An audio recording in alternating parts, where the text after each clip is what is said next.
Hermano, camino sembrado de noches serenas. Tu ejemplo es un canto que quiero elevar yo también. Te escucho en el río y el viento que impulsa mi vela, y en todas las cosas que tú me enseñaste a ver. Hermano del árbol, tu voz es palabra elegida, floresta que al sol vagabundo aún suele alegrar. Has puesto tu fe poderosa montada a mi grupa, cruzando el invierno de un siglo confuso y sin paz. Un saludo a todos los hermanos y hermanas de la comunidad de la cuasiparroquia de San Lorenzo en Medellín. Yo soy Duván Arley Tangarife, un fraile franciscano de Medellín, y agradezco a los frailes de la fraternidad que me permitan llegar a ustedes en este primer día del Triduo en honor a nuestro Padre San Francisco. Hacer un triduo no es solamente hacer una serie de oraciones pidiendo algún tipo de milagro al santo o honrando a los frailes porque han llegado a nuestra parroquia y esa es la forma como podríamos agradecerles su presencia. Hacer un triduo es acercarnos a la persona del santo y conocer exactamente quién fue y por qué se nos presenta como modelo a nosotros. ¿Quién fue Francisco de Asís? Para comprenderlo, tenemos que ir a otro mundo, un mundo con un montón de cosas similares y también con cosas muy distintas a las nuestras. No podemos entender a Francisco con la idea que tenemos muchos de nosotros sobre el ser santo, señores y señoras que están todo el tiempo en la iglesia, que no matan una mosca, que están todo el tiempo rezando. Francisco fue un poco más que eso, y comprenderlo un poco más quizás nos ayude a bajarlo del altar y a hacerlo caminar con nosotros como un hermano más en el seguimiento detrás de Jesús. Para eso tendríamos que hacer un viaje mental que los invito a hacer conmigo y pasar de Colombia, de la realidad de nuestro Medellín, a la realidad de Europa y de nuestro siglo XXI hasta el siglo XIII, 800 años atrás. Nos encontramos en la Europa de la Edad Media.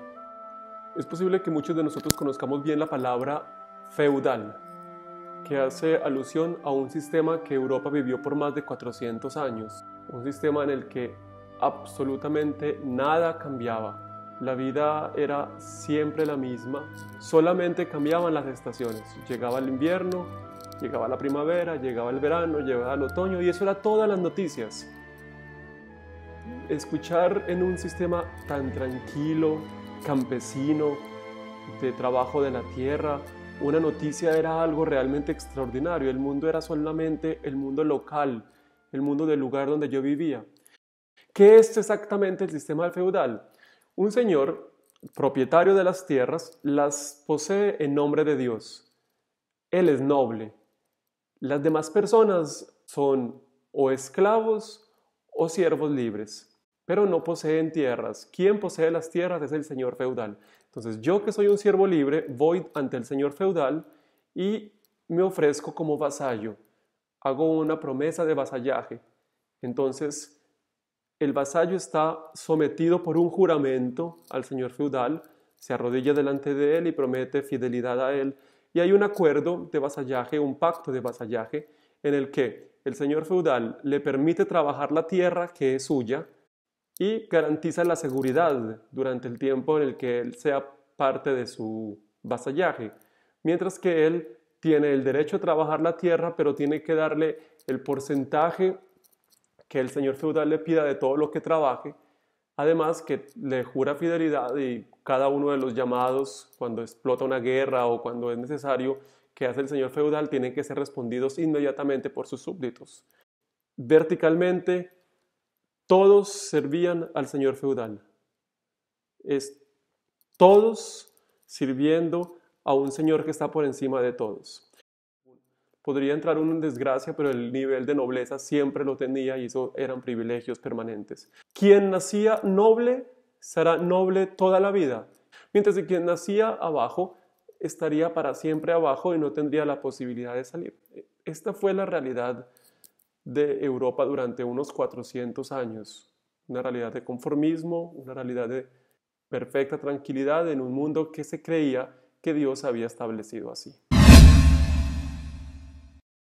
En el siglo XII, 900 años atrás, inició en esta Europa de nobles y vasallos, de un sistema que no se movía, de una vida que era muy monótona, inició un movimiento al principio muy tímido. Empezó a hacerse en todas las ciudades europeas y sin que nadie lo pensara, de una manera completamente insospechada, este movimiento empezó como las grietas, a ir destruyendo y minando el mundo de la Europa feudal que se había sostenido durante siglos. Me refiero a los comerciantes. Algunos de los de abajo iniciaron a mover mercancía de un lado a otro. Esto para nosotros no es nada extraordinario. Paisas hemos sido comerciantes desde que nos ubicamos en Antioquia hace algunos siglos. Sin embargo, esto era algo realmente nuevo en la sociedad medieval, que algunas personas empezaran a salir de su mundo, de su pequeña aldea y a tomar el algodón que habían cultivado o los demás productos de la tierra o los productos artesanales y coger una carreta y llevarla a otro pueblo para venderla y empezar a promover así los mercados. Poco a poco, esos comerciantes se convirtieron en vías de comunicación entre pueblo y pueblo, entre aldea y aldea. Y empezó a aparecer una economía distinta a la economía de la tierra y de los productos que se entregaban al señor feudal. Con los comerciantes aparecieron un montón de cosas. El mundo comienza a no tener barreras, a tener un horizonte más allá de la aldea, porque van desvelando con sus noticias a los campesinos cosas que no se imaginaban que existían.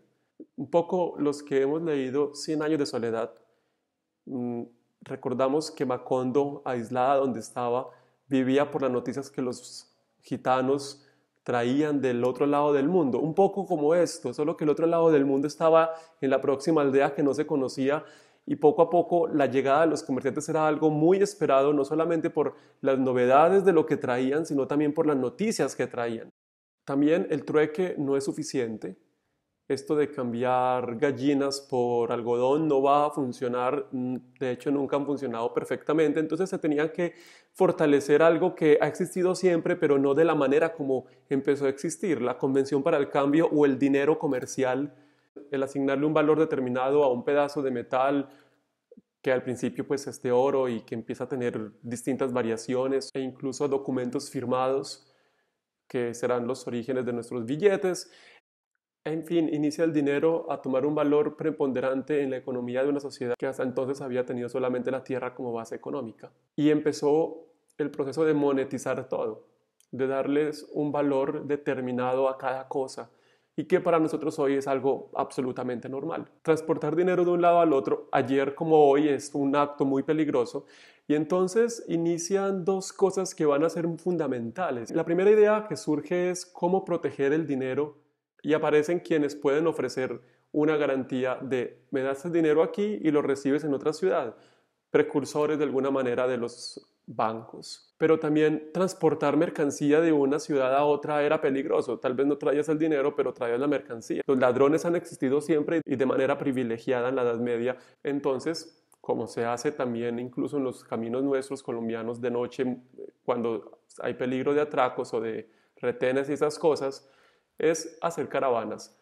Los comerciantes iniciaron a hacer caravanas. Cuando las caravanas se paraban en un sitio por condiciones climáticas, porque llegaba el invierno, las personas iniciaban a venir hasta el lugar donde estaba la caravana de los comerciantes para comprar cosas que necesitaban y para saber cosas del lugar de donde venían los comerciantes. Venir a este lugar implicaba en ese tiempo varios días. Entonces empezaron a aparecer los que ofrecían tiendas para dormir, los que ofrecían comida, y empezó a haber un mundo alrededor de las caravanas. Ustedes se pueden imaginar una caravana de 50 comerciantes en la mitad de un camino hace su campamento y poco a poco estos lugares se quedaron fijos y al quedarse fijos empieza a surgir la vida alrededor de ellos y empiezan a surgir muchísimas ciudades. Muchos de los pueblos y ciudades europeas surgen de estas maneras, surgen como burgos alrededor de comerciantes que se establecen en un determinado lugar. Poco a poco inicia un mundo distinto.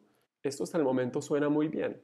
El problema es que cuando las caravanas se ubican y poco a poco se van creando estos pequeños pueblos de comerciantes, lo hacen en tierra que pertenecen a los señores feudales.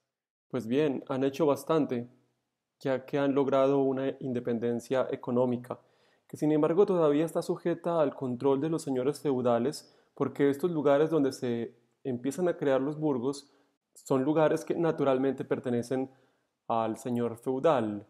Ellos empiezan a soñar con una independencia mayor, es decir, una independencia política que les permita no tener que pagar ningún impuesto al propietario de la tierra. Los señores feudales, que han controlado y han mandado durante muchísimos siglos, quieren empezar a controlar también este nuevo fenómeno del comercio. Cuando ellos hacen sentir su poder, surge en el corazón de los burgueses, en el corazón de estos que están de abajo y que han empezado a surgir a partir del comercio, un sueño, y este sueño, yo quiero llamar la atención porque es muy importante, este sueño va a marcar toda la generación de finales del siglo XII y principios del siglo XIII.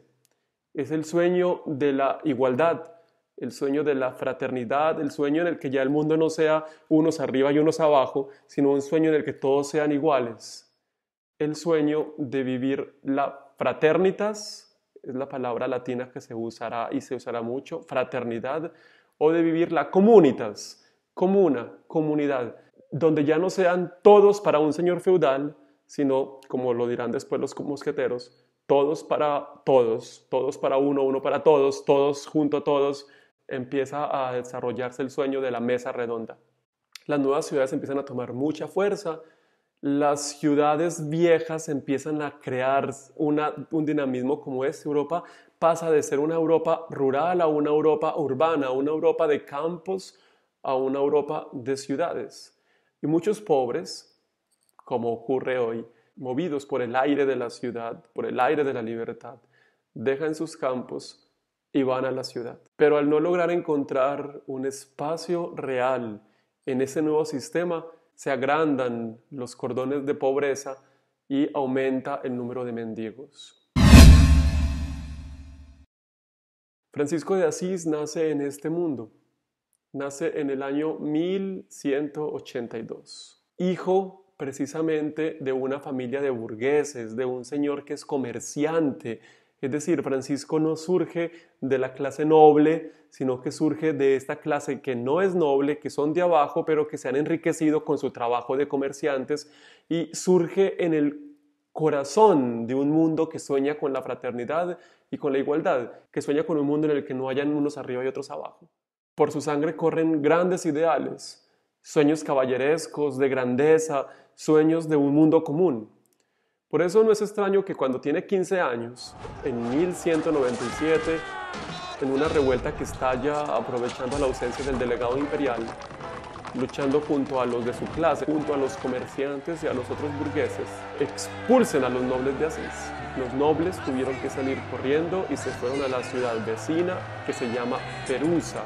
Una familia noble de apellido Dofreducho sale también corriendo con su hija de 4 años que se llama Clara, que después será muy importante en nuestra historia. Todo parecía bien hasta que 5 años después, Francisco tenía 20 años, en el año 1202, los nobles parece que se han recuperado en Perusa y han logrado reunir y formar un buen ejército.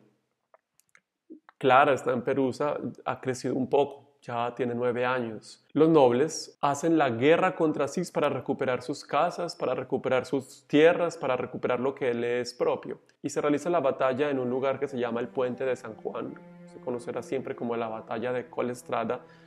Y en esta guerra participa Francisco. Francisco va como guerrero en nombre de su clase y se estalla en este puente la batalla que pierde Asís. Francisco no muere en la batalla, cae prisionero y durante un año estará en Perusa como prisionero de los mismos nobles allí en esta ciudad. Un año después se logra pagar la fianza y se logra un acuerdo entre los nobles victoriosos que tienen a los hijos de los burgueses prisioneros y que quieren regresar a Asís, y los de Asís que quieren de regreso a sus hijos y que tienen que aceptar que los nobles regresen a la ciudad. Se firma entonces en el año 1203 la paz y se llama así, la paz. De manera que firmar tratados de paz no es nada absolutamente nuevo. Ya 800 años atrás se conocía la expresión firmar la paz y se firmó la paz entre los menores, es decir, todos los que no son nobles, que son comerciantes y burgueses y que han luchado a los que pertenece Francisco, y los mayores, que son los nobles que han regresado a su ciudad. Era una paz que quería la prosperidad de la ciudad. Entonces, menores y mayores, burgueses y nobles, se comprometían a todo lo que podían hacerlo para la gloria y el bienestar de Asís. Esto implicaba acrecentar sus pertenencias, crecer el número de propiedades y hacer que la ciudad se convirtiera en una ciudad rica y poderosa. El sistema se fundaba en la propiedad y el dinero era la sangre que corría por las venas de la llamada comuna. Así se llamó, la comuna o comunitas, porque se podía iniciar a vivir el sueño de la libertad en fraternidad. De ahí viene nuestra palabra comuna, que es la forma como llamamos nosotros a los distintos sectores de la ciudad. Ahora bien, había que proteger la ciudad con murallas. Las que habían eran muy débiles, pero la muralla costaba dinero. ¿Quién tenía que pagarlo? Pues todos los que habían firmado la paz tenían que dar su aporte para poder construir murallas que protegieran a la ciudad de enemigos. Se puso una cuota muy alta, los nobles la pagaron, los comerciantes ricos la pagaron y se empezó a construir las murallas. Algunos pobres lograron vender todo lo que tenían para pagar la cuota y mantuvieron su vida dentro de las murallas. Pues la mayoría de los pobres, esos que habían venido de los campos buscando un aire nuevo en la ciudad, no lograron pagar esta cuota y tuvieron que establecerse no dentro de la ciudad, sino afuera de la ciudad, en unos lugares que vamos a conocer como las villas. Y a los que viven en las villas, que son los pobres, se les conocerá siempre como villanos. Es interesante y valdría la pena llamar la atención sobre el hecho que en español, en nuestro español, los ricos caballeros se convirtió en una palabra de bien. Un caballero es una persona de bien, una persona elegante, respetuosa, etc. Mientras que los pobres, que son los villanos, la palabra villano se convirtió en signo de alguien que hace el mal. Es siempre el estigma que ha existido, no ahora, sino desde siempre, que el rico es bueno y el pobre es malo por ser pobre. Desde que Francisco volvió de la guerra, ha estado enfermo y ha dedicado mucho tiempo a la soledad. Ha estado muy pensativo e inicia a mirar con luz nueva todo esto, porque si es verdad que por sus venas corre esto del sueño de la libertad, del mundo de iguales, de nunca más un mundo en el que unos tengan que servir a otros, sino un mundo en el que todos tengamos el mismo valor y la misma dignidad, Francisco empieza a descubrir por su cercanía a los pobres que no todos hacen parte de este mundo de iguales, que los pobres están excluidos de este mundo porque no pueden vivir dentro de la ciudad y porque no tienen los mismos privilegios. Parece que el sueño de la fraternidad se están destruyendo y la pregunta es, ¿por qué no son iguales? ¿Por qué se tiene que destruir el sueño de la igualdad? Y la respuesta es a causa del dinero. El dinero es aquello que se mete en el sueño de los seres humanos de ser hermanos unos con otros. Pero no solamente los pobres están por fuera del sistema comunal. Hay un grupo que ha estado por fuera de todos los sistemas y que ha estado marginado y excluido desde siempre, y es el grupo de los leprosos. Francisco les tiene particular repulsión a los leprosos. Incluso él mismo va a escribir, me parecía muy amargo ver leprosos. Porque es que la lepra en sí es algo que realmente genera repulsión. Es ver la descomposición de la carne de una persona cuando todavía la carne está adherida al cuerpo. Esas personas son consideradas muertas porque Dios mismo las ha maldecido. Son los malditos, fulminados por el juicio de Dios. Entonces se puede decir de estas personas que están verdaderamente excluidas porque han sido asesinadas. La exclusión asesina. Frente a lo que significa esto de que la exclusión asesina, pueden preguntarle al hermano Mario, él es el experto en ese tema pero particularmente los leprosos no tenían la posibilidad de aferrarse al sistema, no había ninguna posibilidad, estaban absolutamente fuera del sistema de la ciudad. Y Francisco en su camino va a encontrar a los leprosos y va a descubrir que también ellos son hermanos. Y cuando Francisco descubre que el leproso, el pobre y todas las personas que no cabían en la sociedad de Asís son verdaderamente humanos, empieza a desafiliarse él mismo de la ciudad de Asís, a sentirse que está saliendo él de la ciudad de Asís y a moverse frente a este otro grupo de nuevos hermanos que va descubriendo, hasta el punto en el que sale de la ciudad de Asís. ¿A dónde va? Al bosque. El bosque en el medioevo es un lugar lleno de historias fascinantes, es el lugar del miedo, es el lugar donde se encuentra todo lo prohibido, es el lugar donde, si recordamos bien, los cuentos escritos en el medioevo como Caperucita Roja, Pulgarcito, son siempre lugares donde se encuentra el lobo, donde se encuentra el gigante, donde se encuentra el ladrón, donde se encuentra la bruja. Es el lugar donde se encuentra todo aquello que es maldito, desconocido, prohibido, que genera daño. Y Francisco va precisamente allí, es el lugar donde encuentra a los leprosos, en el que encuentra a los bandidos, en el que encuentra a los pobres. Y es allí, en el bosque, en donde Francisco va a empezar a encontrar hermanos verdaderos. Alrededor de la pequeña iglesita de Santa María de los Ángeles, que se encuentra en el bosque, va a tener su primera fraternidad. Un día, durante la Eucaristía en esta iglesita de Santa María de los Ángeles, Porciúncula, Francisco va a escuchar el Evangelio de la misión según el relato lucano. Los discípulos de Jesús deben ir sin nada por el mundo, sin dinero, sin sandalias, sin 2 túnicas. Y Francisco, de una manera inesperada, salta de su silla y grita: esto es lo que yo quería, esto es lo que en lo más íntimo de mi corazón quería poner por práctica. Y empieza a sentir que el Evangelio de Jesús está de acuerdo con él, que el Señor Jesús apoya sus intuiciones y que Jesús le invita precisamente a vivir absolutamente libre del dinero que ha destruido el sueño de la ciudad y que lo invita a confiar plenamente en él y en su providencia. Cuando Francisco siente esto, se siente absolutamente libre y puede encontrar que lo que el dinero no logró, hacer un mundo de hermanos, lo va a lograr el Evangelio. El bosque se convierte así en una propuesta distinta de comunitas, de fraternitas. Es como si fuera otra ciudad distinta a Asís, pero en esta ciudad todos caben.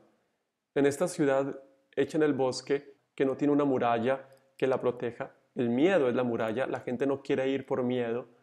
En este nuevo bosque, en esta nueva ciudad, Francisco va a construir una fraternidad en la que cada persona es acogida por ser humano y no. Por eso Francisco va a darle importancia enorme incluso a los ladrones. Hay una historia muy interesante que cuando 3 ladrones llegan a la Porciúncula a pedir comida, uno de los frailes amigos de Francisco los recibe, Fray Ángel, y cuando se dan cuenta que son ladrones los manda y dice: váyanse a robar a otra parte, aquí no vengan. Y cuando Francisco se da cuenta de esto, se enoja y coge toda la comida que hay en el convento, que es muy poca, y obliga a Fray Ángel a que vaya, busque a los ladrones, les pida perdón de rodillas y les entregue la comida. Ángel hace esto obediente a Francisco, y cuando los ladrones ven al fraile arrodillado y dándoles toda la comida que tenían en el convento, se sienten tan impresionados que se convierten los 3 en frailes. Francisco logra encontrar en el leproso, en el ladrón, en el lobo, en todo aquel que es marginado, a un hermano verdadero. Y ese proyecto de humanidad y de fraternidad va a hacer que aquellos que soñaban en un mundo de igualdad se sientan emocionados por lo que Francisco hace y se vengan con él. Francisco inicia solo su camino y casi 10 años después de iniciar ese camino ya son casi 5,000 frailes. ¿Qué es lo que Francisco hace aquí? Y esto yo quisiera resaltarlo. Francisco no tiene nuevos sueños, no son sueños de alguien que reza y levanta los ojos al cielo como si esto fuera la santidad. Francisco tiene los sueños de un joven normal, pero encuentra que no es el dinero el que realiza el sueño, sino que es el Evangelio de Jesús. Todo este relato de la historia, que evidentemente está lleno de recortes, porque en un video de tan pocos minutos no se puede explicar todo, pero que intenta mostrarnos el mundo en el que Francisco vivió y qué fue lo que soñó y qué fue lo que hizo. Nos quedan algunas preguntas fundamentales que podríamos resumir de la siguiente manera. Si Francisco fue un hombre de su época, no fue un hombre aislado de su época, no fue un hombre encerrado en un convento, no fue un hombre que no sabía nada de lo que estaba ocurriendo, al contrario, estaba muy metido en las luchas de su época. Es un hombre que siente en su sangre los sueños de todos los jóvenes de su época. Entonces podríamos decir que la santidad de Francisco se construye desde su mundo y desde la realidad. Eso nos lleva a preguntarnos también por nuestro mundo y nuestra realidad. Nos preguntamos si conocemos realmente la realidad de lo que estamos viviendo y cuáles son los sueños de nuestro mundo, los sueños de nuestros jóvenes, cuáles son los sueños de nuestra comunidad aquí en La Honda, cuáles son los sueños de nuestra cuasi parroquia y cómo estamos luchando para que estos sueños se realicen. ¿Será el dinero lo que podrá realizar nuestros sueños? ¿Qué tiene que ver el Evangelio de Jesús con todo esto? Primer punto. Segundo, Francisco descubrió el valor real de las personas más allá de las apariencias. Descubrió el valor de los excluidos por el dinero, de los excluidos por la enfermedad, de los excluidos por el juicio, por la crítica moral de las personas. Creo que esta realidad es igual ayer y hoy. Hoy también muchos de nosotros hemos sido excluidos porque hemos nacido pobres, por lo que hemos hecho en la vida, por nuestros errores, por nuestras enfermedades, por nuestra condición social, bueno, por tantas cosas. ¿De qué manera estamos sintiendo esto en nuestra comunidad de La Honda? ¿De qué manera estamos sintiendo que se excluye, Mario podrá explicar bien esa palabra, que se nos separa, que no se nos reconoce toda nuestra dignidad humana? ¿A quiénes particularmente en nuestra comunidad? ¿Quiénes son como los leprosos de nuestra comunidad? ¿Quiénes son aquellos que están rechazados? ¿Y de qué manera nosotros podríamos empezar a encontrar valor en cada uno de ellos? ¿De qué manera podríamos reconsiderar el valor de cada persona? 3. Francisco logra promover en el bosque una fraternidad en la que todos valen igual, en la que todos caben, en la que nadie es excluido, y en la que cada uno puede aportar en la construcción de este proyecto que es un proyecto de hermanos, proyecto de mesa redonda. Podríamos decir que nuestra comunidad de La Honda se parece un poco al bosque. Está habitada por personas pobres que de muchas maneras han sido marginadas de la sociedad. Muchas personas no se acercan a nuestra comunidad a causa del miedo de la misma manera como no se acercaban al bosque a causa del miedo. ¿Será posible que aquí en esta comunidad podamos, de la manera como Francisco lo hizo en su bosque, en su tiempo, construir nosotros un proyecto de fraternidad en el que todos valgamos, en el que todos construyamos, en el que cada uno tenga valor por sí y tenga una palabra que dar? 4. En la época de Francisco, la propiedad era la base fundamental para construir la comuna de Asís, y el dinero era la convención para el cambio sin el que no se podía vivir. Francisco demuestra que es posible lo imposible, vivir en un mundo sin dinero. Esto le implica ser alguien distinto, alguien que no se acomoda a los criterios de la sociedad, y Francisco se convierte casi que en una especie de rebelde con su propia vida, porque no quiere vivir en un sistema en el que el mercado y el comercio son más importantes que las personas. Vivimos en un mundo en el que las leyes del mercado nos obligan a comprar, vender, demostrar cuánto valemos por la productividad, en el que se nos evalúa por nuestras competencias. Y la pregunta es si franciscanamente tendríamos la osadía de inventarnos un mundo distinto. ¿Qué tendríamos que hacer en ese sentido? ¿Estaremos condenados a vivir en el mundo del mercado para siempre, en el mundo en el que el dinero sea el Señor? ¿O es posible un mundo con valores distintos? Yo los invito a que en este primer día del Triduo reflexionemos sobre esos 4 puntos, además de otras preguntas que puedan poner los frailes, y las compartamos. Compartir nuestras realidades, nuestros sueños y las posibilidades que el Evangelio de Jesús puede tener para nosotros. Es tal vez la mejor manera de acercarnos a la vida de Francisco de Asís y sentirlo cercano a nosotros. Por ahora me despido. El Señor los bendiga. Una feliz noche.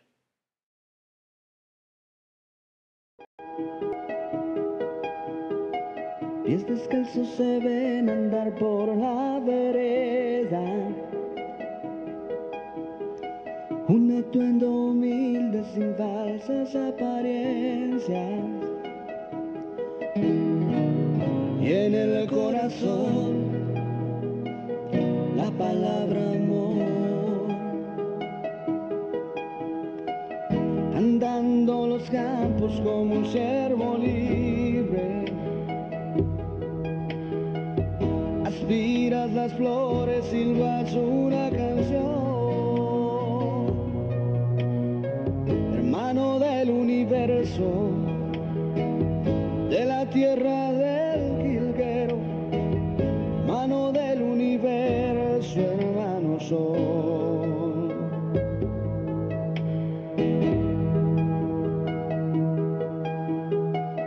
Y aunque pocos entienden tu sabia osadía, en cada palabra tú das el corazón y humillan tu rostro que no refleja fatigas. Hermano del hombre, hermano soy. Hermano del hombre, todo cambiará, ya verás. Tu mensaje de amor y esperanza se escuchará más allá, en el mar, en la tierra, en el aire y en todo lugar estarás, en la fe de un chiquillo que escuche tu mensaje de paz. Ya verás, tu mensaje de amor y esperanza se escuchará más allá,